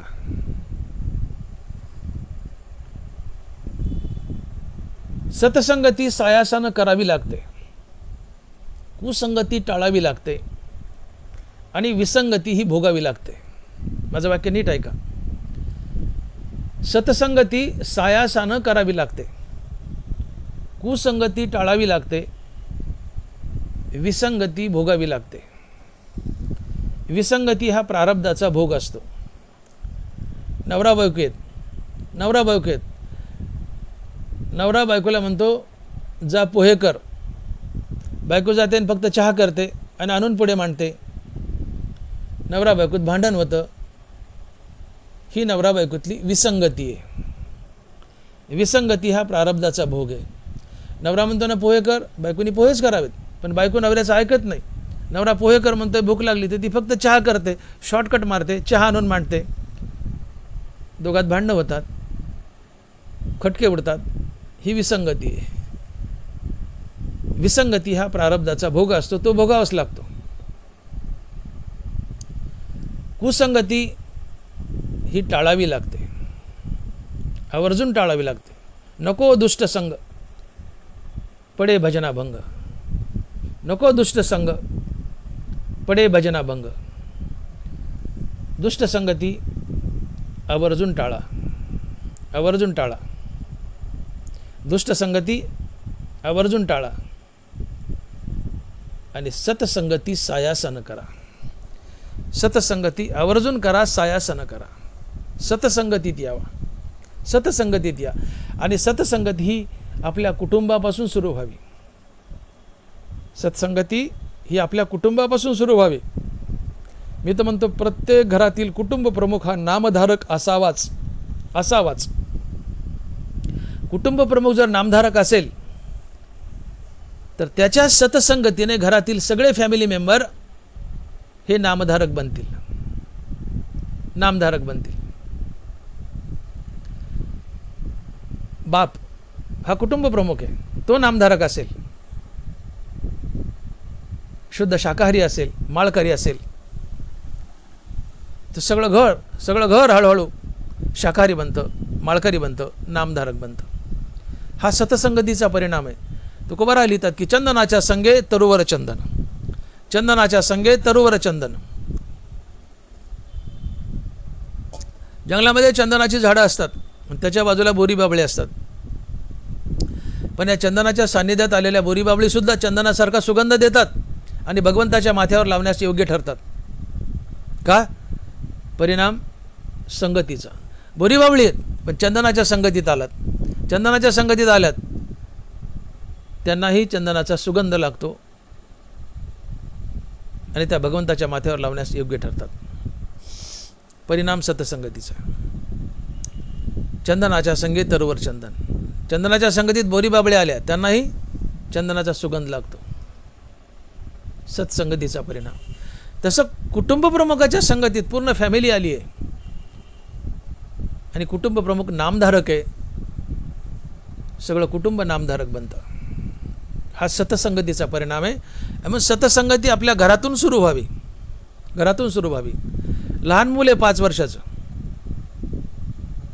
जसं मिरचीचं रोपटं, त्याला 5 पानं आले की ते उपटावून वाफ्यात लावावं, ते लवकर जमिनीला चिकटतं, ते लवकर जमिनीला चिटकतं. जास्त मोठं झालं तर जमिनीला चिटकत नाही, वाया जातं. जसं मिरचीचं रोपटं 5 पानं आले की उपटावं आणि वाफ्यात लावावं, जमिनीला लवकर चिटकतं. तसं लहान मुलं 4-5 वर्षाची पूजा करताना आईने जवळ घ्यावीत, त्यांना घंटी वाजवायला लावावी, टाळी वाजायला लावावी, हरिपाठ म्हणायला लावावा, काकडा म्हणायला लावावा, देवाला गंध लावायला लावा. मुलं भक्तीमध्ये इन्व्हॉल्व करावेत, पूजेमध्ये इन्व्हॉल्व करावेत. हळूहळू त्यांना भगवंताची आवड निर्माण होते आणि मुलं सात्विक बनतात. हा सतसंगतीचा परिणाम आहे. आणि म्हणून एक वेळेचं भोजन आणि एक वेळेचं भजन सर्व कुटुंबियांनी एकत्र येऊन करावं. त्याने कुटुंबात सुविचाराची देवाणघेवाण वाढेल आणि भक्तीला बळ येईल. काय बोललो मी? सर्व कुटुंबियांनी एक वेळेचं भोजन आणि एक वेळेचं भजन एकत्र येऊन करावं. त्याने सर्व कुटुंबियात सुविचाराची देवाणघेवाण वाढेल आणि भक्तीला बळ येईल. पण आम्ही असं करत नाहीत. बायको एकदा जेवते, नवरा एकदा जेवतो, मुलगा एकदा जेवतो, कुणाच्या कुणाला मेळ नसतो. बायको तर स्वयंपाक करता करताच अर्ध खाऊन टाकते. आजकालची बायको. अहो जुन्या काळी बायको नवरा जेवल्याशिवाय बायको जेवत नव्हती. उशीर हो, पाशीर हो, पोटात कहार पडो, बायको वाट पाहायची. अजून मालक आले नाहीत, अजून मालक आले नाहीत, ते जेवले नाहीत, ते जेवले नाहीत, बिचारे वाट पाहायची. आल्यावर रागवेल थोडं, का उशीर केला, भूक लागली, लवकर येत जा, रागवेल. पण नवरा आल्याशिवाय जेवत नव्हती. शास्त्र आहे का नवरा हा बायकोचा देव आहे, देवाला उपाशी ठेवावं आणि आपण खावं हा दोष आहे. बायकोचा खरा देव नवरा आहे, पती परमेश्वर आहे. घरात देवाला नैवेद्य दाखवायचा नाही, उपाशी ठेवायचं आणि आपण खायचं हा दोष आहे. तसं बायकोचा देव नवरा आहे, नवरा उपाशी ठेवला आणि बायको जेवली म्हणजे देवाला उपाशी ठेवलं. मग जुन्या काळी बायका नवरा जेवल्याशिवाय जेवत नव्हत्या. मी म्हणतो नवरा जेवल्याच्या नंतर जेवायचं ठीक आहे, पण किमान नवऱ्याच्या बरोबर तरी जेवा. जुन्या काळी नवरा जेवल्यावर बायका जेवायच्या. ठीक आहे, तुम्ही थोड्या मॉडर्न झाल्या. आता नवऱ्याच्या बरोबर जेवा, राहिल्यानंतर पण बरोबर जेवा. पण सध्याच्या बायका अशा आहेत की नवऱ्याच्या आधीच जेवतात, काही काही तर स्वयंपाक करतानाच जेवतात. स्वयंपाक करता करता अर्ध खातात. मग एक वेळचं भोजन आणि एक वेळचं भजन कसं एकत्र होईल? हां? मग नवरा एकदा जेवतो, बायको एकदा जेवती, पोरं एकदा जेवतात, कुणाची कुणाला वेळ नसते. म्हणून एक वेळचं भजन आणि एक वेळचं भोजन पूर्ण कुटुंबियांनी एकत्र येऊन करावं. एकमेकांना सुविचार द्यावेत. त्याने भक्तीला बळ येईल आणि घरामध्ये सत्संगती घडेल, एक सात्विक वातावरण निर्माण होईल. म्हणून सत्संगती ही आपल्या कुटुंबियापासून सुरू व्हावी. आपला कुटुंब प्रमुख हा नामधारक असावा. प्रत्येक कुटुंब प्रमुख हा नामधारक असावा. त्याची सत्संगती सर्व कुटुंबियांना लाभेल आणि सर्व कुटुंब नामधारक बनेल. आणि म्हणून संगती सदैव सज्जनाची करावी. शुद्ध शाकाहार करावा आणि मुखात भगवंताचं नाम धारण करावं. काय बोललो मी? संगती सज्जनाची करावी, शुद्ध शाकाहार करावा आणि मुखात भगवंताचं नाम धारण करावं. तुम्ही देव जिंकला. ज्ञानोबा लिहित आहेत, धरावा तैसा संगू जेने पोखे सात्विकाचा लागू, सत्ववृद्धीचा भागू आहारू घेपे. धरावा तैसा संगू जेने पोखे सात्विकाचा लागू, सत्ववृद्धीचा भागू आहारू घेपे. ज्ञानोबा म्हणतात की सज्जनाची संगती करा आणि शुद्ध सात्विक शाकाहार करा आणि त्यासोबत भगवंताचं पवित्र नाम मुखात ठेवा. ज्ञानोबारायांनी शाकाहाराचं महत्त्व सांगताना भगवंताचं नाम नंबर 3 ला ठेवलंय, नंबर 1 ला शाकाहार ठेवलाय. कशा करता? तर तुमची वृत्ती सात्विक बनण्यासाठी. ज्याची वृत्ती सात्विक आहे ती सात्विक वृत्ती तुम्हाला आत्मज्ञानाची प्राप्ती करून देते आणि तुम्हाला देव बनवते. ज्ञानोबा लिहित आहेत की एरवी तरी पाही स्वभाव वृद्धीचे ठाई, आहारा वाचोनी नाही बळी आहे तो.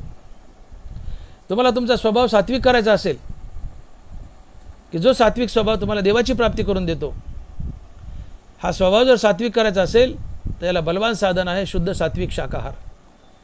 एरवी तरी पाही स्वभाव वृद्धीचे ठाई, आहारा वाचोनी नाही बळी आहे तो. स्वभाव सात्विक करायचा असेल तर बलवान साधन आहे शुद्ध शाकाहार. नंबर 2 सज्जनाची संगती आणि नंबर 3 भगवंताचं नाम. तुमच्यामध्ये सात्विक गुण वाढावा की जो सात्विक गुण तुम्हाला देवाशी जोडतो. तुमच्या जीवनात सत्वगुण यावा, सात्विक गुण यावा, यासाठी ज्ञानोबा 3 बलवान साधनं सांगतायत. त्यात नंबर 1चं साधन आहे स्वभाव सात्विक बनायचा आहे. नंबर 1चं साधन आहे शुद्ध शाकाहार. नंबर 2 आहे सज्जनाची संगती आणि नंबर 3 आहे भगवंताचं नाम. शुद्ध सात्विक शाकाहार केला, सतसंगतीत वावरले आणि मुखानं भगवंताचं नाम घेतलं तर तुमचा स्वभाव सात्विक बनतो. सात्विक स्वभाव तुम्हाला भगवंताशी जोडतो. हा सात्विक स्वभाव सत्वगुण आत्मज्ञानाला हाक मारतो, तुम्हाला आत्मज्ञानाची प्राप्ती करून देतो आणि तुम्हाला देव बनवतो, मुक्त करतो. परंतु तुम्ही शुद्ध सात्विक शाकाहार करत नसाल, दुर्जनाची संगती करत असाल आणि मुखात भगवंताचं नाम नसेल तर तुमच्यात रज आणि तमगुण पेटून उठतील. रज आणि तमगुण विकारी असतात, ते सत्वगुणाला खाली दाबतात. रजतम तुमच्याकडून पाप करून घेतात, तुमचं पतन करतात आणि तुम्हाला 84 लक्ष योनीमध्ये अडकवतात. आणि म्हणून महाराज शेवटच्या चरणात इशारा करतायत की तुमचा परमार्थ सफल व्हावा, तुम्हाला मुक्ती मिळावी, तुम्ही देव बनावं, तुम्ही संत बनावं असं जर वाटत असेल तर 3 गोष्टी आवर्जून करा. काय काय? की तुम्ही शुद्ध शाकाहार करा. नंबर 2 तुम्ही सत्संगतीत या आणि मुखात भगवंताचं नाम धारण करा. असं जर केलं, तुम्ही शाकाहार केला, सत्संगतीत आले आणि मुखानं भगवंताचं नाम घेतलं तर तुमचा परमार्थ सफल होईल, तुम्ही मुक्त व्हाल, देव बनाल, संत बनाल. आणि तुम्ही शाकाहार केला नाही, सत्संगतीत वावरले नाही आणि मुखानं भगवंताचं नाम घेतलं नाही तर तुम्ही 84 लक्ष योनीमध्ये अडकाल आणि तुमचं पतन होईल. आणि म्हणून महाराज म्हणतात की भावे तुका म्हणे सत्संग हा बरा, कुसंग हा फेरा 84चा. विठोबाय रखुमाई, जय जय विठोबाय रखुमाई, विठोबाय रखुमाई, जय जय विठोबाय रखुमाई, जय जय विठोबाय रखुमाई. याच्यामध्ये आपण अभंगाचा भावार्थ पाहिलाय. 2 वाक्यात सारांश. तुकोबाराय अभंगात म्हणतायत की ढेकणाच्या संगे हिरा भंगला, ढेकणाच्या संगे हिरा जो भंगला, कुसंगे नाडाला साधू तैसा. ओढाळाच्या संगे सात्विक नासली, क्षणेक नाडली समागमे. डाकाचे संगती सोनेहीन झाले, मोला ते तुटले लक्ष कोडी. विषाने पक्वाने गोड कडू झाली, कुसंगाने केली तैशी परी. भावे तुका म्हणे सत्संग हा बरा, कुसंग हा फेरा 84चा. तुकोबारायांनी आम जनतेकडे बोट केले. तुकोबारायांनी आम जनतेकडे बोट केले आणि आम्हाला सावध केले की बाबांनो, तुम्ही मनुष्य जन्माला आलायत तर मनुष्य जन्माचा हेतू जाणून घ्या. मनुष्य जन्माचा एकच हेतू आहे. काय? नरवरा सांगतात, पाहे पा शराच्या गावा, जया लागी आले पांडवा, तो कार्यार्थ आगवा सांडोनिय. मनुष्य जीवनाचा एकच हेतू आहे की भगवंताची प्राप्ती करून घेणे, नरदेहाच्या साधने सच्चिदानंद पदवी घेणे. तुम्ही आम्ही मनुष्य जन्माला आलोत, आमचा एकच उद्देश आहे, भगवंताची प्राप्ती करून घेणे, मुक्त होणे आणि जन्म मरणाच्या फेऱ्यातून बाहेर पडणे. मग तुम्ही मुक्त व्हावं, तुम्हाला भगवंताची प्राप्ती व्हावी, जन्म मरणाच्या फेऱ्यातून बाहेर पडावं असं वाटत असेल तर बाबांनो, तुम्ही सत्संगतीत वावरा, कुसंगती टाळा, असा इशारा आम्हाला तुकोबाराय अभंगातून करतायत. आणि 4 दाखले देत आहेत की भल्याचं कुसंगतीने पतन कसं होतं. चांगली गोष्ट आहे, पण वाईटाच्या संगतीत गेली तर ती वाईट कशी बनते. 4 दाखले दिलेत, 4 दृष्टांत दिलेत. त्यात पहिला दृष्टांत आहे, तुकोबाराय म्हणतात की हिरा एवढा कठीण, तो ऐरणीवर मांडला, त्याच्यावर घन घातला तर तो ऐरणीत शिरेल किंवा घनात शिरेल. इतका कठीण हिरा जो घनानं फुटत नाही, घनाला फोडतो, घनानं फुटत नाही, एवढा कठीण हिरा पण ढेकणाच्या संगतीत गेला, ढेकून फुटून त्याचं रगत जर हिऱ्याला लागलं तर हिरा भंगतो, कुचका होतो, त्याचा चुरा होतो. मग महाराज म्हणतात की एवढा कठीण हिरा पण ढेकणाच्या संगतीत गेला, त्याचं वाटोळं झालं. तसं तुम्ही वाईटाच्या संगतीत गेला, तुमचं वाटोळं होईल, 84 लक्ष योनीत अडकाल, देव दुरावेल. म्हणून वाईटाच्या संगतीत जाऊ नका, चांगल्याच्या संगतीत वावरा. कुसंगतीत जाऊ नका, सतसंगतीत वावरा, तुम्हाला देव भेटेल.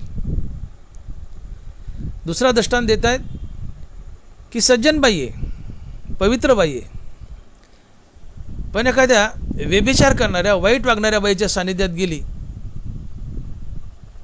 तर त्या बाईचा गुण या चांगल्या बाईला लागतो आणि ही बी वाईट वागते. तसं तुम्ही सज्जन आहेत पण वाईटाच्या संगतीत गेलात तर त्याचा गुण तुम्हाला लागतो, तुम्ही वाईट वागता, तुमचं पतन होतं. म्हणून दुर्जनाची संगती टाळा, तुमचं पतन होईल. पुढे महाराज म्हणतात की सोनं लाखांनी कोटींनी विकलं जातं, शुद्ध सोनं, पण ते सोनं जर बट्ट्याच्या सानिध्यात गेलं, बट्ट्याच्या सानिध्यात गेलं तर सोनं बट्टेबाज बनतात, त्याचा मोल कमी होतो, एक प्रकारे त्याचं वाटोळं होतं. तसं मनुष्यदेह हा शुद्ध सोनं आहे, पण आम्ही कुसंगतीत गेलो तर आमचं वाटोळं होतं, आमचं पतन होतं. म्हणून कुसंगती टाळा, सतसंगतीत वावरा. आणि शेवटी चौथा दृष्टांत देतात. महाराज म्हणतात की एक सुंदर गोड 5 पक्वान्नाचा स्वयंपाक केला आहे, अतिशय सुंदर गोड असा 5 पक्वान्नाचा स्वयंपाक केला आहे, पण त्यात कुणीतरी विष टाकले. आता काय झालं, हा गोड स्वयंपाक त्या विषाच्या संगतीत गेला, हा गोड स्वयंपाक कडू बनला, विषारी बनला, मारक बनला. तसं तुम्ही गोड आहात, मनुष्य जीवनात आहात, अशा गोड मनुष्य जीवनात आहात. हा मनुष्य देह तुम्हाला भगवंताची प्राप्ती करून देतो. मनुष्य जीवनात आहात, सज्जनाच्या संगतीत वावरा, तुम्हाला देव भेटेल. परंतु मनुष्य जीवनात आहात आणि दुर्जनाच्या संगतीत गेलात, तुमचं वाटोळं होईल. जसं गोड स्वयंपाक विषाच्या संगतीत गेला, स्वयंपाकाचं वाटोळं झालं. गोड जीवन आहे, दुष्टाच्या संगतीत जाल, तुमचं वाटोळं होईल. आणि म्हणून महाराज म्हणतात की बाबांनो, मी भावपूर्वक अंतकरणानं तुम्हाला हात जोडून सांगतो. आम जनतेला तुकोबारा इशारा करतात की बाबांनो, तुम्ही मनुष्य जन्मात आलाय, मनुष्य जीवन अतिशय दुर्मिळ आहे, याचं सार्थक करून घ्या. मनुष्य जीवन फक्त भगवत प्राप्ती करण्यासाठी आहे, अर्थात मुक्त होण्यासाठी आहे, अर्थात जन्म बनण्याच्या फेऱ्यातून बाहेर पडण्यासाठी आहे, ना की मजा हजा करण्यासाठी.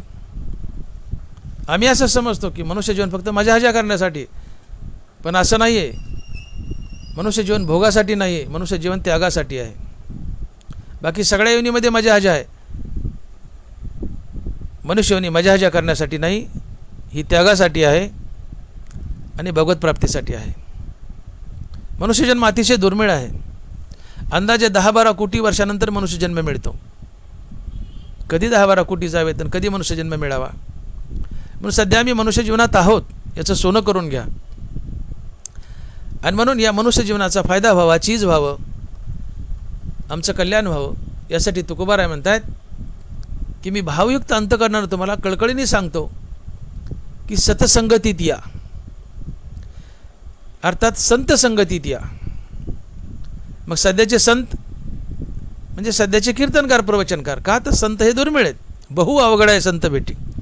सध्या ज्ञानोबाराय तुकोबाराय यांच्यासारखे संत दुर्मिळ आहेत, मिळत नाहीत. शेकडो वर्षात एखादा संत होतो ज्ञानोबाराय तुकोबारायासारखा.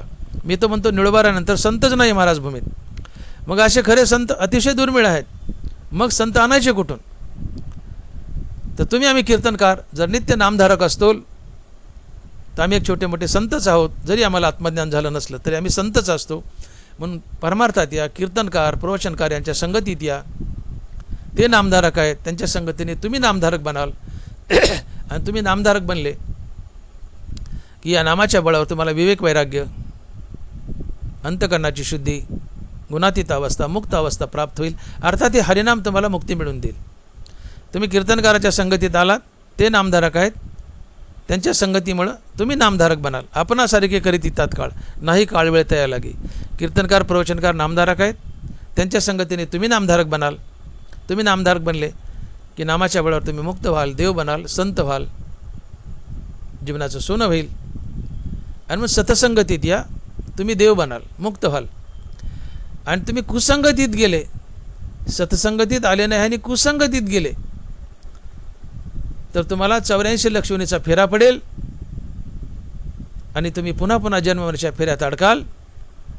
म्हणून महाराज म्हणतात की भावे तुका म्हणे सत्संग हा बरा, कुसंग हा फेरा 84चा. ज्ञानेश्वर माऊली, ज्ञानराज माऊली तुकाराम. ज्ञानेश्वर माऊली, ज्ञानराज माऊली तुकाराम. जय विठ्ठल, जय जय विठ्ठल. बोली लिले कुरे वेळी वाकुडी उत्तरे. करा क्षमा अपराध महाराज तुम्ही सिद्ध. नाही विचारीला अधिकार मी आपुला. करा क्षमा अपराध महाराज तुम्ही सिद्ध. तुका म्हणे ज्ञानेश्वरा राखा पाया पै किंकरा. करा क्षमा अपराध महाराज तुम्ही सिद्ध. ज्ञानदेव तुकाराम, ज्ञानदेव तुकाराम. तुकाराम तुकाराम तुकाराम तुकाराम. पुंडलिक वरदे हर विठ्ठल. श्री ज्ञानदेव तुकाराम. गोपाल कृष्ण भगवान की जय. माऊली ज्ञानेश्वर महाराज की जय. जगद्गुरु तुकाराम महाराज की जय. विठ्ठल विठ्ठल विठ्ठल विठ्ठल विठ्ठल विठ्ठल विठ्ठल विठ्ठल विठ्ठल विठ्ठल विठ्ठल विठ्ठल.